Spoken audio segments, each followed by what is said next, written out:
লোকজনকে পার করে আনানো হচ্ছে।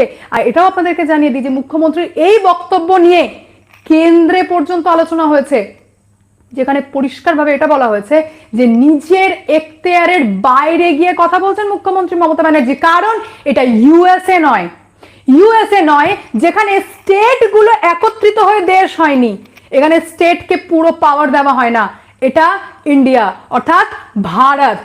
ভারত মানে হচ্ছে যে দেশ আগে, তারপর ধীরে ধীরে ধীরে ধীরে স্টেট তৈরি হয়েছে। বিহার ঝাড়খণ্ড আলাদা হয়েছে কার জন্য?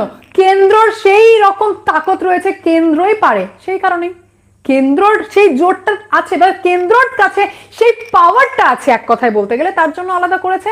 কোনো স্টেট গভর্নমেন্ট কিছু করতে পারেনি। সেরকমই আপনারা জানেন যে তেলেঙ্গানা আর অন্ধ্রপ্রদেশকে সেপারেট করে দেওয়া হয়েছে, তার মানে কেন্দ্রের সেই পাওয়ারটা আছে বলেই সেপারেট